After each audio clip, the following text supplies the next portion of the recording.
Hey folks, it's Patriot Nurse. How's your sleep? Do you sleep enough? What's the quality of sleep that you get?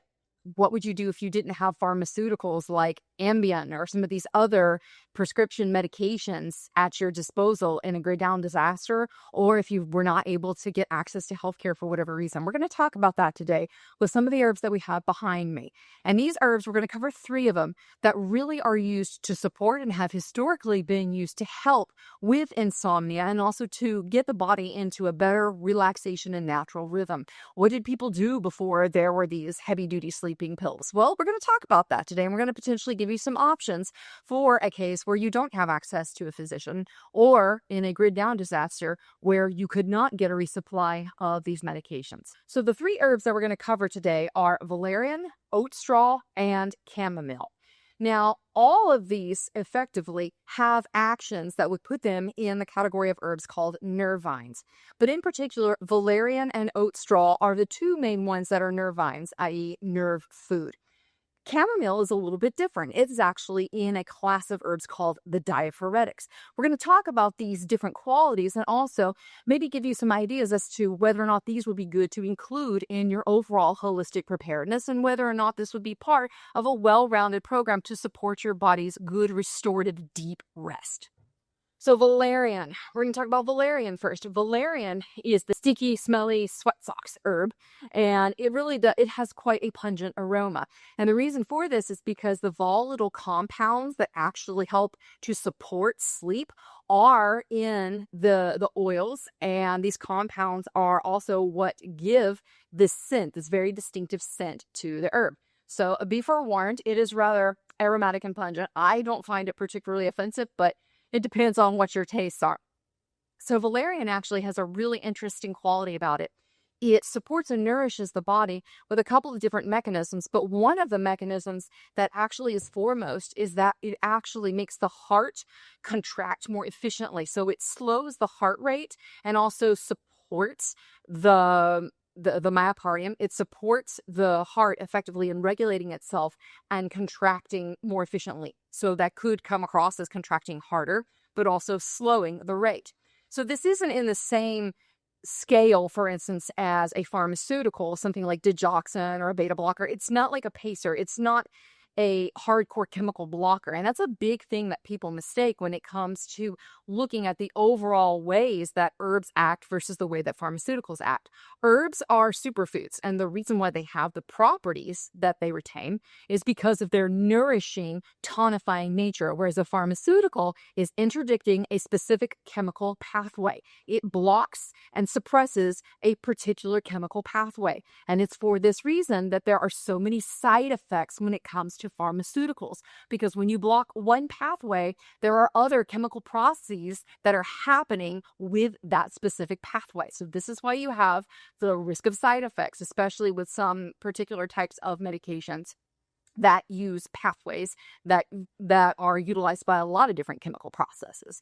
So valerian doesn't work that way. Valerian works as a gentle supporting and nourishing agent, and valerian allows the body to effectively chill out, and it allows the circulatory system to be enhanced by virtue of the heart becoming more efficient in its contractions.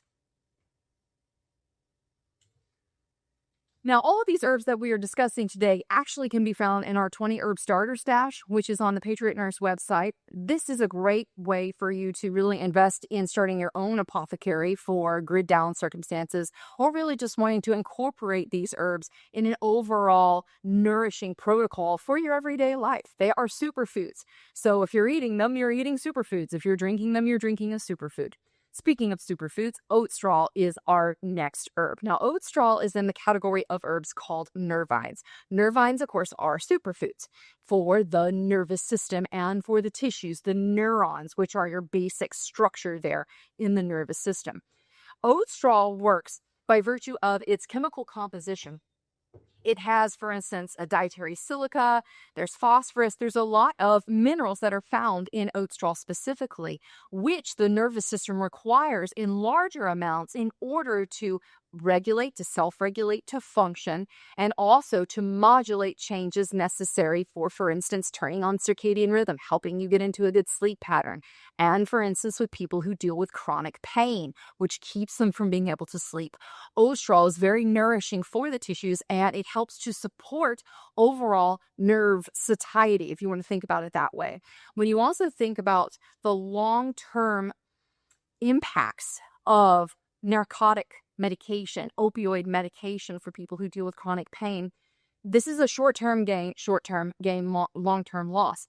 And why I say that is because in order for these opioids and these narcotics for chronic pain patients to actually work, it works by blocking certain pathways. And in doing so, it has an indirect way of starving these tissues, if you want to think about it that way. So angry nerves are malnourished nerves. And one of the reasons why Ostral is such a really valuable superfood to incorporate into your overall diet and healthy lifestyle is that it nourishes the nerves. It nourishes these tissues that, particularly in people who deal with chronic pain, oftentimes become malnourished. Another thing that happens with people who are chronic pain patients, particularly on opioid management, is that they develop sweet tooths. And so what happens is people start craving more sweets. The sugar in their body causes shifts in the way metabolically their body can process and uptake nutrients into the tissues, which is really kind of compounding these issues of malnourishment at the cellular level. And so Ostral is a great way really to nourish and support the body. It's very calming, very nutrifying, and it's very soothing to the tissues. Now, one of the things I recommend as we're talking about these herbs is that you build your library out. This is just part of my library that you're seeing here in dealing with the herbs. But one of the books in particular that you really should have in your library is this book, The School of Natural Healing. Now, The School of Natural Healing is an optional add-on if you purchase on our website the 20 herb stash. You can actually add this book on. It's not cheap. It's about $100, but that is worth its weight in gold. I call it the big gold book in class. It's a really important book, not only to have as a reference for what is this herb and how does this work and what are its qualities and how do I prepare it and what do I pair it together with. That's just the foundational level. But by having a reference such as this, you're ensuring that in a grid down, you don't have to try and run an access and hope that the internet maybe works for you or maybe doesn't. You have the ability to reference your materials here. But also, this is a stepping stone to really equipping you to be an herbalist yourself. And I would submit this to you, that every person who has ever made a simple tea, like for instance, peppermint or chamomile, they acted as an herbalist for themselves. And so if you're going to really look at storing these things and being prepared long-term, you want to have a good solid reference. And that's the book that I recommend for most. So we have that as an add-on on the website, thepatriotnurse.com, if you're interested in that.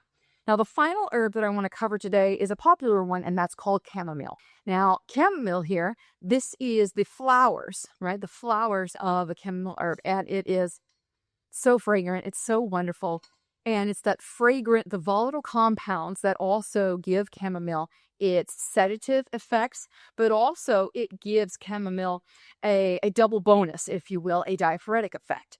Now, chamomile itself doesn't necessarily induce sweating just by, for instance, sniffing it or smelling it. But when you prepare chamomile, the thermal delivery mechanism, so for instance, if you're serving as a hot tea, that is the overall impact that the body will modulate that herb into. So for instance, if you serve chamomile in a hot tea, it will cause in sufficient volumes the person to break out into a good sweat. Conversely, if you are, for instance, dealing with a person who is overheated, for instance, in the South, we deal with people who are, on the verge of heat strokes or like too much heat and sun exposure. I actually used to live and work at a firearms training institute. And one of the things that I would do during summer is I would have a pitcher of chamomile tea prepared in the fridge and also have little ice cubes in the freezer for people who were getting overheated who were not used to our southern sun. Now, all of these are just secondary benefits to chamomile for the purposes of this video. But the reason why I'm highlighting this is because many of these herbs are, in fact, most herbs, they're not just one-trick ponies. They have a multiplicity of benefit to them. And chamomile, while it does sedate, one of the ways that it supports the good sleep patterns in the body is that in the same mechanism, the same way that it causes a sweat to break out in, for instance, someone who is dealing with a fever and you give them a hot chamomile tea, the same mechanism also balances the circulatory system. And oftentimes what you're going to find in people who are dealing with, for instance, like insomnia or just anxiety, dealing with the stresses of the world and not being able to come down and get into a good restful sleep pattern, a lot of the reasons are effectively because they're staying so much in fight or flight all day long. And when you're in anxious, stressful fight or flight all day long, the impacts on your sympathetic nervous system, right, the fight or flight, it keeps you in the up mode, in the tense mode, in the tight mode. And in order for your sympathetic nervous system to chill out and for your parasympathetic nervous system to come back into balance, you have to have sufficient circulatory balance. And chamomile, one of the mechanisms that helps chamomile really support good sleep patterns is that it has a way of supporting good circulatory balance in the body. And so we've just covered 3 herbs today to help support and nourish the body into its own self-regulating circadian rhythm and sleep pattern state. But when you consider other things that you can do, right, in order to nourish your body, turning off the cell phones and the screens at least an hour before bedtime. I know everybody knows that at this point if you're in the internet age, but it's a discipline, right? So being away from the screens for at least an hour before you retire for the night is important. Also, consider having a bath before you go to bed, just a relaxing bath. And another thing in particular that I like about chamomile is that chamomile, when prepared in a tea form, you actually can pour this into the bath. This is a wonderful herb, by the way, to prepare as a bath for infants and children who are, for instance, cranky or who are just like not really getting into a good sleep pattern. Chamomile is a wonderful herb to prepare in a bath form, of course, making it the appropriate temperatures, etc. But this is something actually that is a benefit with many of these herbs, is that not only can they be imbibed, they can be drunk in a tea form, but you can also prepare that tea and then pour it into the bathtub or into a soaking tub. And effectively, you're having a bath in a teacup, which is kind of nice if you think about it. So having a bath before you go to sleep is another way to support good and nourishing sleep. And the other thing is also breath work. So as you're going to sleep, I'm going to give you an exercise really to support the relaxation, to support the good balance between the sympathetic and the parasympathetic system. Parasympathetic being rest, digest, repair, sympathetic being fight or flight. These things exist for a reason, but they need to be in balance in order for us to have harmony and rest. So here's the exercise, 5 and 5. So 5 cycles of breath, inhale for 5, exhale for 5. And effectively, if you do this, that's going to get you to about a minute. Okay, so let's try this together. 5 and 5. Ready?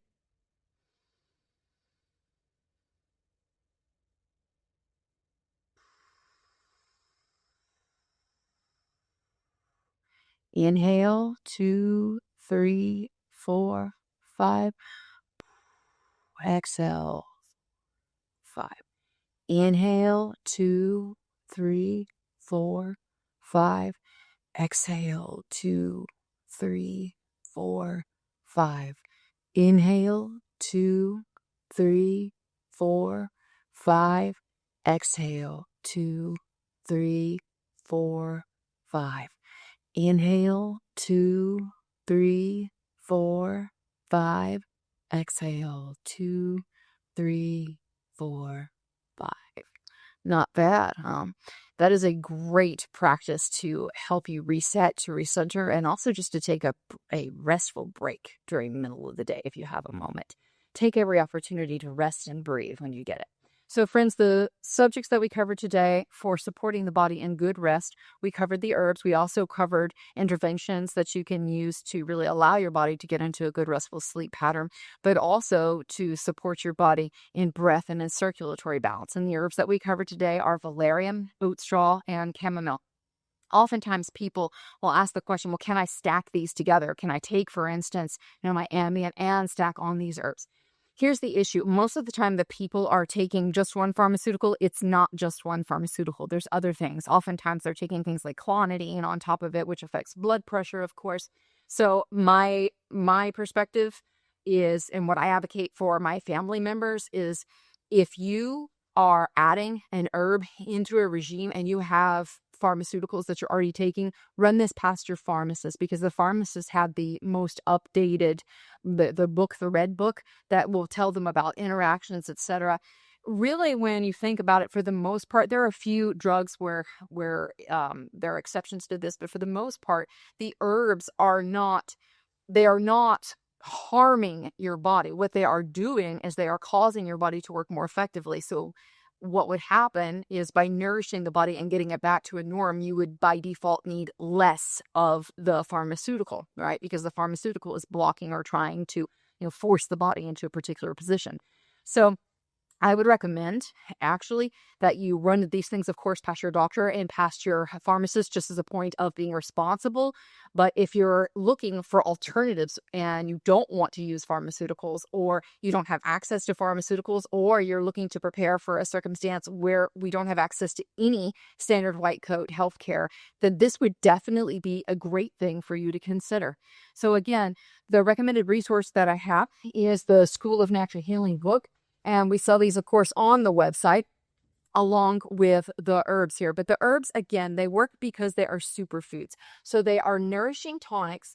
And overall, the reason why they work is because they are feeding the body and allowing the body to come back to its homeostasis, to come back to a good place of operation where God intended it to be in the first place. I hope the video was helpful for y'all. If you did enjoy it, make sure to smash that thumbs up and click subscribe. Remember, it's free to subscribe. It doesn't cost you a thing. And you'll be sure to stay tuned and up to date on the videos that come out as well. If you found value from this video, also please share it with one person who you know would benefit from it similarly. We can get the word out and help people get the information and the care and the love that they need in this old world. I hope the video was a blessing. Y'all have a wonderful week. For now, it's Patriot Nurse signing off, and I'll see y'all later. Bye.